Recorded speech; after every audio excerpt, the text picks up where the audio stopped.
Hello students, myself Professor Dinesh Kumar Jain, DGSN from Kota. My channel Meditrick Kota.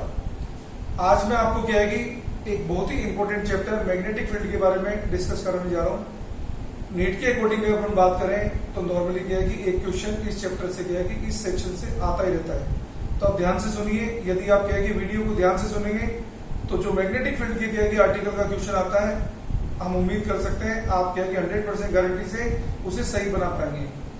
देखो, सबसे पहले क्या है कि मैग्नेटिक फील्ड में ओरस्टेड नाम के साइंटिस्ट ने एक्सपेरिमेंट किया और बताया कि moving charges produces magnetic field around it. So presence of any hidden current carrying wire can be detected by this experiment. Okay, इसके बाद मैं आपको बता रहा हूँ बायट-सावर्ट लॉ। बायट-सावर्ट लॉ ने बताया, आपको क्या बताया, कोई भी करंट कैरिंग कंडक्टर जो है उसकी वजह से किसी पॉइंट पर हम मैग्नेटिक फील्ड इंटेंसिटी निकाल सकते हैं with the help of Biot Savart law. Biot Savart law की एप्लीकेशंस में हम स्ट्रेट वायर की वजह से फील्ड निकालेंगे, हम सर्कुलर करंट कैरिंग लूप की वजह से फील्ड निकालेंगे, सर्कुलर लूप के किसी पार्ट की वजह से क्या है फील्ड निकालेंगे, किसी सर्कुलर करंट कैरिंग कॉइल के सेंटर से एक्स डिस्टेंस पे हम फील्ड निकालेंगे, सोलेनोइड और टोरॉइड की वजह से फील्ड निकालेंगे। ये सब चीजें हम क्या है कि यहाँ पर इस सेक्शन में देखने जाने वाले हैं। हम यहाँ पर क्या है कि थोड़ा डिस्कशन आपको हेल्महोल्ट्ज कॉइल के बारे में बताएंगे, ये भी एक इंपॉर्टेंट आर्टिकल होता है। पॉइंट्स ऑफ इन्फ्लेक्शन के बारे में बताएंगे, ये भी एक इंपॉर्टेंट आर्टिकल होता है। नीट में क्या है कि इस तरीके की चीजों के क्वेश्चन पूछने की प्रोबेबिलिटी काफी ज्यादा होती है। तो let's start with the Biot Savart law. देखो, बायट-सावर्ट नाम के साइंटिस्ट ने क्या है कि एक्सपेरिमेंटली एक लॉ प्रपोज किया है।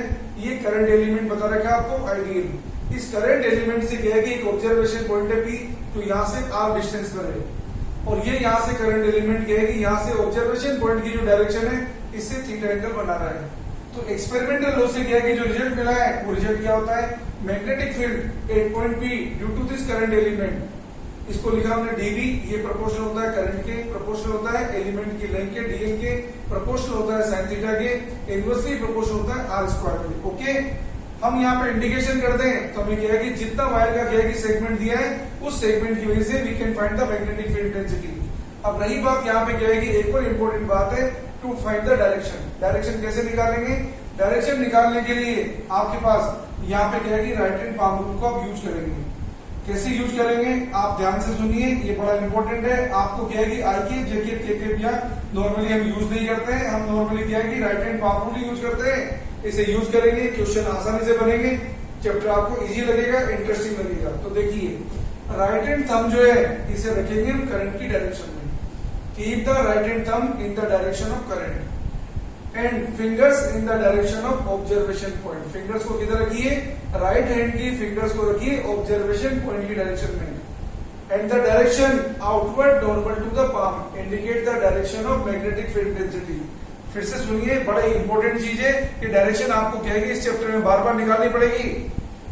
Keep the right hand thumb in the direction of current and keep the right hand fingers in the direction of observation point, then the direction outward normal to the palm indicate the direction of magnetic field intensity. यदि ये क्या है कि direction perpendicular to plane of paper inward direction होती है, इसको हम cross से लिखते हैं, और यदि ये perpendicular to plane of paper outward direction होती है, इसको हम डॉट से लिखते हैं। तो देखिए, यहाँ पर ये जो ऑब्जर्वेशन पॉइंट है, जो यहाँ पे क्या है कि करंट कैरिंग कंडक्टर में डायरेक्शन बता रखी है, इस डायरेक्शन के सेंस के अकॉर्डिंग इस ऑब्जर्वेशन पॉइंट P पर ये जो फील्ड आएगा, ये किधर आएगा, ये आएगा perpendicular to plane of paper inward direction में, जिसको हम किससे बात करेंगे, क्रॉस से। यदि ये पॉइंट P इधर राइट साइड की जगह लेफ्ट साइड होता तो आप देख सकते हैं यहाँ पे क्या है कि थंब को रखा करंट की डायरेक्शन में, फिंगर्स को रखते हैं ऑब्जर्वेशन पॉइंट की डायरेक्शन में, पाम के आउटवर्ड नॉर्मल मैग्नेटिक फील्ड की डायरेक्शन होती, जिसको किससे लिखते हैं, डॉट से। ये बड़ी इंपॉर्टेंट चीज है। अब ये जो है इसे वेक्टर फॉर्म में कैसे एक्सप्रेस कर सकते हैं, mu naught upon 4 pi I DL vector cross r cap upon r square. R cap यहाँ पे यूनिट वेक्टर है रेडियल डायरेक्शन में। यूनिट वेक्टर क्या होता है, vector divided by magnitude of vector. तो इसको क्या है कि फिर से हम क्या लिख सकते हैं, mu naught upon 4 pi I DL cross r vector upon r cube. और आप चाहें इसे क्या है कि चार्ज की फॉर्म में भी एक्सप्रेस कर सकते हैं। आई को क्या लिख सकते हैं आप, आई को लिख सकते हैं D Q upon D T, और डीएल अपॉन डी टी को लिख देंगे वी। तो ये फॉर्मूला क्या बन जाएगा, q v vector. Cross r vector upon r cube, उस तरीके से भी आप इसे एक्सप्रेस कर पाएंगे। अब आपको यहाँ पे क्या की बात बताता है, मैग्नेटिक फील्ड इंटेंसिटी जो है इसकी यूनिट होती है एसआई सिस्टम में, इसकी यूनिट है weber per metre square. 1 weber per metre square को बोला जाता है 1 टेस्ला। सीरीज सिस्टम में इसकी यूनिट है गाउस। 1 गाउस होती है 1 Maxwell upon centimetre square. 1 Tesla का गाउस से रिलेशन होता है 1 टेस्ला इक्वल टू होता है 10⁴ कोस। ओके, ये तो क्या है कि जनरल आपके पास क्या है कि यूनिट्स हो गई। अब आप क्या है कि इसकी एप्लीकेशन देखिए जो बड़ी इंपॉर्टेंट है, न्यूमेरिकल सोल्व करने में आपको क्या है कि हमेशा जरूरत पड़ेगी। यदि इस बायट-सावर्ट लॉ को क्या है कि अपन एप्लीकेशन लगाएं to determine the magnetic field intensity due to straight wire, आप ये बात तो देख चुके हैं। यदि क्या है कि आपका ऑब्जर्वेशन पॉइंट वायर की लाइन में होगा तो थीटा 0 डिग्री हो जाएगा, मैग्नेटिक फील्ड 0 हो जाएगा। अब आपको क्या है कि यहाँ पे मैग्नेटिक फील्ड इंटेंसिटी निकालनी due to straight current carrying wire, जिसमें करंट चल रही आई। अब ये वायर इनफाइनाइट भी हो सकता है, फाइनाइट भी हो सकता है। ऑब्जर्वेशन पॉइंट इस वायर से परपेंडिकुलर डिस्टेंस d पे लोकेटेड है। ये वायर के जो एक्सट्रीम एंड है, यहाँ से क्या है कि ऑब्जर्वेशन पॉइंट पे कितना एंगल बन रहा है अल्फा, और इधर कितना एंगल बन रहा है बीटा। इसको क्या है कि सोल्व करके जब रिजल्ट निकाला जाता है तो मैग्नेटिक फील्ड इंटेंसिटी का फॉर्मूला आता है B equal to mu naught upon 4 pi I upon D sine alpha plus sine beta. ये अल्फा बीटा ऑब्जर्वेशन पॉइंट पे एंगल है। अगर आपको क्या है इसकी एप्लीकेशन जाननी है, न्यूमेरिकल सोल्व करने हैं, तो देखो आप क्या करेंगे, यदि ये वायर इनफाइनाइट लेंथ का होता और ये ऑब्जर्वेशन पॉइंट कहीं ना कहीं क्या है कि वायर के परपेंडिकुलर डिस्टेंस d पे होता, तो if the wire is of infinite extension means what, alpha and beta will be equal to π/2। तो अल्फा भी π/2 तो साइन π/2, बीटा भी π/2 तो साइन π/2, 1 + 1 कितना हो गया 2। तो फॉर्मूला क्या बन जाएगा, magnetic field intensity at A perpendicular d from the wire current carrying straight wire कितना हो जाएगा, mu not I upon 2πd हो जाएगा। 2 से क्या है कि इधर काटेंगे तो 2 बच जाएगा। तो ये तो मैग्नेटिक फील्ड था किसकी वजह से, स्ट्रेट करंट कैरिंग वायर से infinite long current carrying wire से d डिस्टेंस में मैग्नेटिक फील्ड होता है mu not I upon 2πd। ये वायर यदि क्या है कि इनफाइनाइट की जगह सेमी इनफाइनाइट होता, दुनिया में सेमी इनफाइनाइट जैसी कोई चीज नहीं होती। सेमी इनफाइनाइट क्या है कि हम एज्यूम करते हैं, कब एज्यूम करते हैं, जब हमारा ऑब्जर्वेशन पॉइंट वायर के किसी एक एक्सट्रीमेंट के सामने हो तो इसे मानते हैं सेमी इनफाइनाइट। तो सपोज क्या है कि हमारा डायग्राम ऐसा है, वायर सेमी इनफाइनाइट है, तो यहाँ पे क्या है कि अल्फा तो कितना हो गया π/2 और बीटा कितना हो गया 0। तो उस सिचुएशन में b कितना बनेगा, mu naught upon 4 pi I upon d, क्योंकि क्या है कि अल्फा π/2 साइन π/2 क्या 1 और बीटा यहाँ पे 0, तो साइन 0 हो जाएगा 0। अब ये क्या है कि अगर वायर आपका कैसा होता, फाइनाइट लेंथ का होता और ऑब्जर्वेशन पॉइंट कहां पे होता, सिमेट्रिकली यहाँ पे क्या है कि इसकी बाइसेक्टर लाइन d पे लोकेटेड होता, तो देखिए ये l/2 होता, ये भी l/2 होता, ये हाइपोटेन्यूज कितना हो जाएगा, ये पाइथागोरस थ्योरम से आप निकाल देंगे, ये कितना हो जाएगा √L² + d²। तो यहाँ से sine alpha equal to sine beta होगा यदि बाइसेक्टर लाइन पर है, तो जिसे आप सिंप्लीफाई करेंगे तो sine alpha equal to sine beta equal to मिलेगा L अपॉन √L² + 4d²। तो फॉर्मूला क्या बन जाएगा, mu naught upon 4 pi I upon d 2 sine alpha. लेकिन अगर क्या है कि ये ऑब्जर्वेशन पॉइंट कैसा होता, ये क्या है कि वायर हमारा फाइनाइट लेंथ का होता और ये ऑब्जर्वेशन पॉइंट कहां पे होता, वायर के किसी एक एक्सट्रीमेंट के सामने होता, जैसा ही दिखा रखा है। ये ऑब्जर्वेशन पॉइंट यहाँ पे होता d डिस्टेंस पर, और ये वायर कैसा है, फाइनाइट लेंथ का। तो आप देख सकते हैं यहां से आप साइन अल्फा निकाल सकते हैं, बीटा तो 0 हो गया, साइन अल्फा कितना हो जाएगा, यदि ये L है तो ये कितना हो जाएगा L² + d²। तो साइन अल्फा कितना हो जाएगा L अपॉन √L² + d², और बीटा तो 0 है, तो आपको क्या है कि फॉर्मूला क्या यूज करना पड़ेगा, b equal to mu naught upon 4 pi I upon d, और साइन अल्फा आएगा, साइन अल्फा की जगह क्या रख दीजिए L upon √L² + d²। Okay, तो इस तरीके से आप क्या है कि यहाँ पे क्या है कि किसी भी तरीके का क्या है कि वायर दिया हो, कोई और जगह ऑब्जर्वेशन पॉइंट दिया हो, अगर बाइसेक्टर लाइन पर ना होगा तो आप अल्फा बीटा इक्वल नहीं होंगे, तो जो भी अल्फा बीटा निकलने होंगे ऑटोमेटिक निकल जाएंगे। और यदि ये ऑब्जर्वेशन पॉइंट इस स्ट्रेट वायर की लाइन में कहीं भी होगा तो यहाँ पे इस वायर की वजह से उस पॉइंट पे मैग्नेटिक फील्ड 0 आएगा। ओके, तो ये सब इंपोर्टेंट फॉर्मूले थे स्ट्रेट वायर की वजह से, जिनको आपको याद रखना है, जिनसे आपको क्वेश्चन सोल्व करना है। देखिए आपको क्या है कि इजी क्वेश्चन बता रहा हूं, अगर आपको क्या है कि यहाँ पे ऐसा दिया जाए, ये दो हमारे पास क्या है कि वायर चल रहे हैं और दोनों कैसे हैं, सेमी इनफाइनाइट, ऐसे ऐसे वायर चल रहे हैं।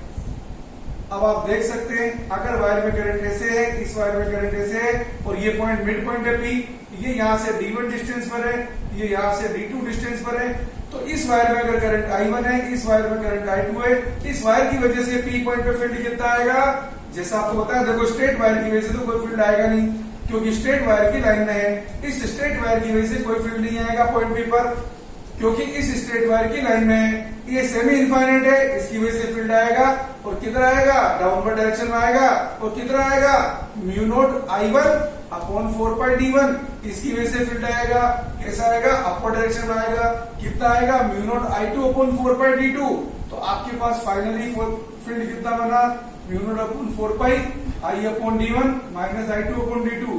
ये हमने कैसे लिख दिया, I1 upon D1 minus I2 upon D2, हमने एज्यूम कर लिया कि I1 अपॉन D1 बड़ा I2 अपॉन D2 से, इसके अकॉर्डिंग फील्ड क्या हो गया, डाउनवर्ड डायरेक्शन में। ओके, अगर सोल्व करने पे क्या है, I1 upon D1 I2 upon D2 से कम आ जाता है तो ऑटोमेटिक ये चीज नेगेटिव बन जाएगी, तो डायरेक्शन डाउनवर्ड की जगह क्या हो जाएगी, अपवर्ड हो जाएगी।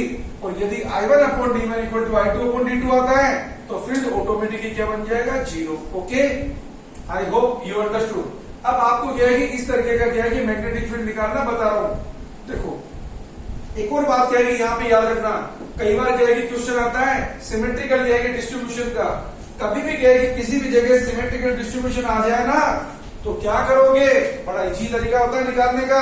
नीट वगैरह के अंदर तो क्या है कि बड़ी कॉमन चीज है, क्वेश्चन पूछे जाते रहते हैं, तो आपको क्या है कि कई बार शॉर्ट ट्रिक वाले क्या है कि क्वेश्चन पूछ जाते हैं, आप डायरेक्ट लिखोगे आंसर, कैसे लिखोगे, जैसे देखो अगर आपको क्या है कि ऐसा कोई दिया जाए, ये एक ट्रायंगल है, अगर इसमें क्या है कि करंट बाहर से आ रही है और बाहर निकल रही है सिमेट्रिकली, तो ये करंट का क्या है कि डिस्ट्रीब्यूशन हो जाएगा।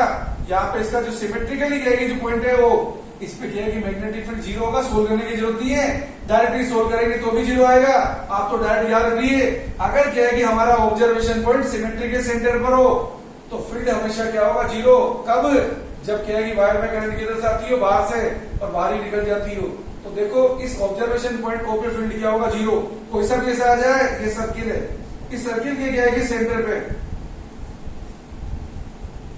यदि हमसे फील्ड पूछा जाएगा तो फील्ड क्या होगा, 0। ये हमारे पास क्या है कि एक मान लीजिए कोई भी क्या है कि क्यूबिकल स्ट्रक्चर है,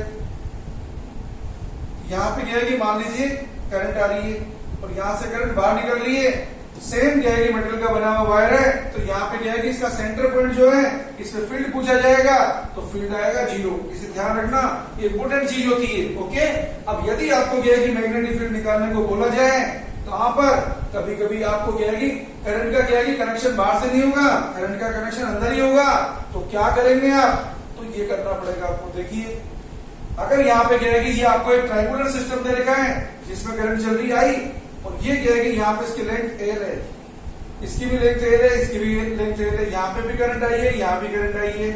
आपको पूछा इस सेंटर पॉइंट O पे क्या है कि फील्ड कितना होगा, तो सबसे पहले आप क्या है कि ये वाली क्या है कि परपेंडिकुलर निकाल लीजिए।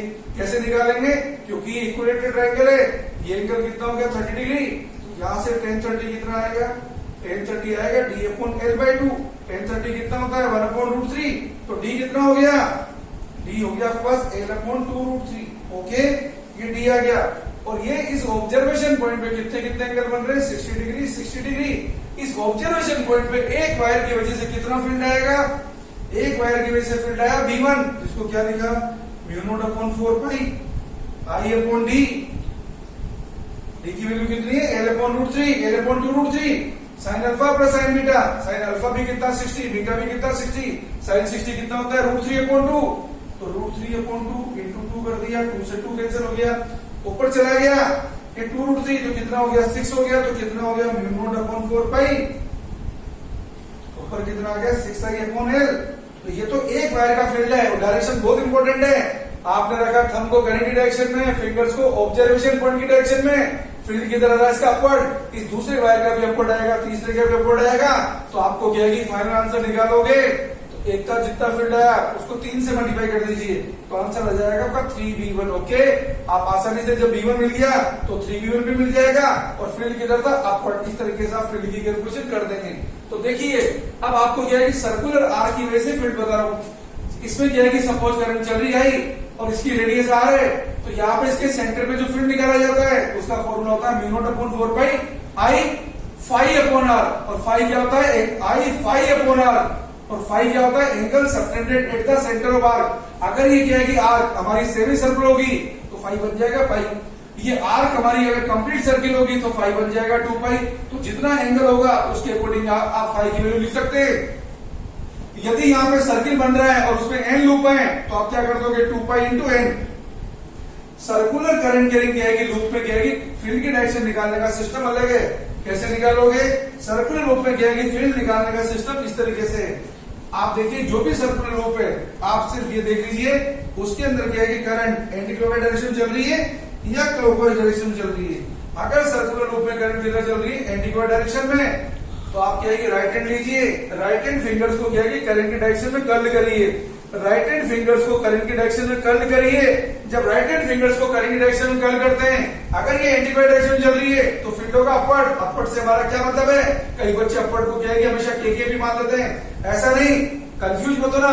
अगर क्या है कि ये लूप अगर एक्स वाई प्लेन में है तो जेड में होगा, वाई जेड प्लेन में होगा तो एक्स में होगा, एक्स जेड में होगा तो वाई में होगा। मान लीजिए एक्स वाई प्लेन में है तो फील्ड होगा अपवर्ड, और अपवर्ड का मतलब क्या होगा फिर के, और एंटी क्लॉकवाइज में है तो ऊपर, क्लॉकवाइज होगा तो डाउनवर्ड। ओके, ये यहाँ पे क्या है कि सर्कुलर करंट कैरिंग लूप में फील्ड की डायरेक्शन क्या है कि मार्क करने के सिस्टम है। तो देखिए एक छोटा सा क्वेश्चन देखते हैं जिससे आपको क्या है कि और क्लियर हो जाएगा, और ये क्या है कि चीज आपको क्या है कि बेहतरीन तरीके से आप एग्जाम में सोल्व कर पाएंगे। बड़ा इंपॉर्टेंट क्वेश्चन बनता है, इसमें नेट में क्या है कि आने के चांस भी बहुत ज्यादा होते हैं, इसीलिए आपको क्या है कि इस क्वेश्चन को प्रैक्टिस करा रहा हूं। देखो आपको क्या है कि अगर लूप ऐसा दिया हो, सपोज ये आपको क्या है कि स्ट्रेट वायर भी है और सेमी सर्कल भी है, ऐसा आपको लूप दे दिया, और ये यहाँ पे क्या है कि पॉइंट ऑब्जर्वेशन पॉइंट इस स्ट्रेट वायर की लाइन में है, और इस लूप की रेडियस सपोज आर है। अब आपको क्या है कि इस ऑब्जर्वेशन पॉइंट पर आपको फील्ड बताना है, और इसकी रेडियस कितनी 2r। ये भी सेमी सर्कल, ये भी सेमी सर्कल, स्ट्रेट, ये भी स्ट्रेट। तो देखिए बच्चों इस पॉइंट पर इस स्ट्रेट वायर की वजह से कोई फील्ड नहीं आएगा। क्यों? क्योंकि ये स्ट्रेट वायर इस पॉइंट की लाइन में है। इस स्ट्रेट वायर की वजह से भी इस ऑब्जर्वेशन पॉइंट पे कोई फील्ड नहीं आएगा, क्योंकि ये भी इसी की लाइन में है। लेकिन ये सेमी सर्किल और ये सेमी सर्किल, ये क्या है क्लॉकवाइज, इसमें भी करंट कैसी क्लॉकवाइज। और आपको पता है ये क्या है कि सेमी सर्किल है, तो सेमी सर्किल का मतलब एंगल सबटेंडेड कितना होगा पाई। तो फॉर्मूला क्या बनेगा mu naught upon 4 pi I pi upon r. तो mu naught I upon 4r। तो यहाँ पे फील्ड कितना आएगा? ऊपर वाले सेमी सर्किल की वजह से फील्ड आएगा mu naught I upon 4r। किधर आएगा? डाउनवर्ड। डाउनवर्ड को लिखते हैं यहाँ पे क्लोज से। नीचे वाले की वजह से फील्ड आएगा mu naught I upon 4r। r की जगह आएगा 2r। ये भी डाउनवर्ड, तो दोनों क्या हो जाएंगे 8 हो जाएंगे। तो mu naught I upon 4r ये तो बाहर निकाल लो आप। अंदर क्या बच गया 1 + 1/2। तो ये कितना हो गया 3/2। तो फाइनली आंसर कितना हो गया आपका 3 mu naught I upon 8r। और किधर आ जाएगा? डाउनवर्ड। अगर ये क्या है कि लूप ऐसा होने की जगह कैसा होता, ये लूप अगर ऐसा होने की जगह ऐसा होता, और आपको पूछा होता इसी पॉइंट ओ पे क्या है कि फील्ड कितना होगा, तो देखो ये करंट चल रही है यहाँ पे एंटी क्लॉकवाइज, इसमें क्लॉकवाइज। तो यहाँ पे क्या है कि इसका फील्ड तो क्या होगा डाउनवर्ड, और इसका फील्ड क्या होगा अपवर्ड। और क्योंकि बी प्रोपोर्शनल क्या होता है 1/r, इसका फील्ड बड़ा है इसका फील्ड छोटा है, तो नेचुरल क्या है कि यहाँ पे फील्ड क्या आएगा, कौन डिसाइड करेगा? छोटा लूप। ये छोटे लूप की रेडियस कितनी है, बड़े लूप की रेडियस कितनी 2r। तो छोटा लूप यहाँ पे फील्ड की डायरेक्शन डिसाइड करेगा, तो फाइनल फील्ड कितना आएगा? डाउनवर्ड। स्ट्रेट वायर की वजह से कोई फील्ड नहीं आएगा, क्योंकि स्ट्रेट वायर क्या है कि ऑब्जर्वेशन पॉइंट की लाइन में है। तो बी कितना आ गया mu naught I upon 4r। ये तो किसका? डाउनवर्ड। और ये क्या हो गया mu naught I upon 4, r की जगह क्या 2r, वो किधर हो गया अपवर्ड। तो फाइनली क्या है कि ये बड़ा था, तो आपके पास आंसर क्या बन गया mu naught I upon 4r। ये तो बाहर निकल जाएगा और 1 - 1/2 हो जाएगा, तो 1/2 बच गया। तो फाइनली आंसर कितना हो गया mu naught I upon 8r। और डायरेक्शन क्या होगी? डाउनवर्ड, क्योंकि क्या है कि छोटा लूप डिसाइड करेगा। तो आपको मालूम चल गया किस तरीके से क्या है कि फील्ड को कैलकुलेट किया जाता है। अब आपको क्या है कि यहाँ पर एक और इंटरेस्टिंग चीज बता रहे हैं। कभी कभी क्या है कि बच्चे उसमें कंफ्यूज हो जाते हैं। तो देखो अगर हमारा जो स्ट्रेट वायर था, अगर उसमें ऑब्जर्वेशन पॉइंट आपको कहाँ दिया जाता, बाहर दे दिया जाता, तो फिर ये कंफ्यूजन का काम हो जाता है। कैसे? ये हमारा स्ट्रेट वायर है और ऑब्जर्वेशन पॉइंट आपको यहां दे दिया, ये मान लो एल डिस्टेंस पर है और ये एंगल क्या है कि मान लो 30 डिग्री है। अब आपको इस ऑब्जर्वेशन पॉइंट पी पे फील्ड बताना है और वायर यहाँ पे इनफाइनाइट तक जा रहा है। अब ये हमारा कंफ्यूजन का काम हो गया। इसको क्या है कि कैसे सोल्व करेंगे? या तो आप क्या करो, इसको क्या है कि यहां तक वायर को एक्सटेंड करो और फिर इसमें से क्या है कि इतना वायर सब्ट्रैक्ट करो, तो इसकी वजह से फील्ड निकालो। ये फाइनाइट है, इसकी वजह से फील्ड निकालो। इसमें तो क्या है कि हमारा आधा घंटा लग जाएगा, तो हम तो क्या है कि फंस जाएंगे, एग्जाम पूरा छूट जाएगा। इसलिए ऐसा ना करके हम क्या करते हैं, सीधी सिंपल से काम करते हैं। डिस्टेंस कौन सी चूज करते हैं? बाइट साइड में परपेंडिकुलर। ये डिस्टेंस कितनी होगी? L cos 30 perpendicular distance. Okay, तो देखिए अब ये क्या है कि एंगल मार्क कर दीजिए। ये वाला जो क्या है कि पार्ट है, जो क्या है कि बाहर वाला जो एंगल आ रहा है, ये एक्स्ट्रा वायर की वजह से इसको अपन नेगेटिव में ले लेंगे, इसको कट कर देंगे, तो हमारा क्या है कि फॉर्मूला बिल्कुल सीधा सिंपल हो गया। म्यू नॉट अपॉन 4 पाई आई अपॉन डी, डी की जगह रख देंगे एल cos 30 साइन अल्फा। अब आपको इतना ही करना है, अल्फा को लिखना है नेगेटिव में बस, और आपका काम खत्म। प्लस साइन बीटा, बीटा तो पाई बाई 2 हो गया।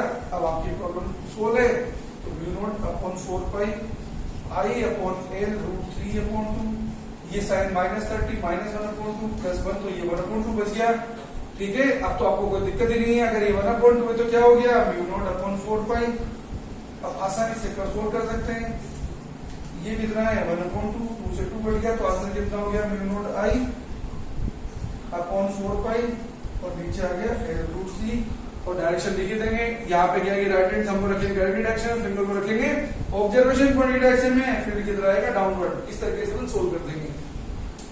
अब क्या है कि यहाँ पे डियर स्टूडेंट एक इंटरेस्टिंग क्या है कि आपको चीज बताने जा रहे हैं।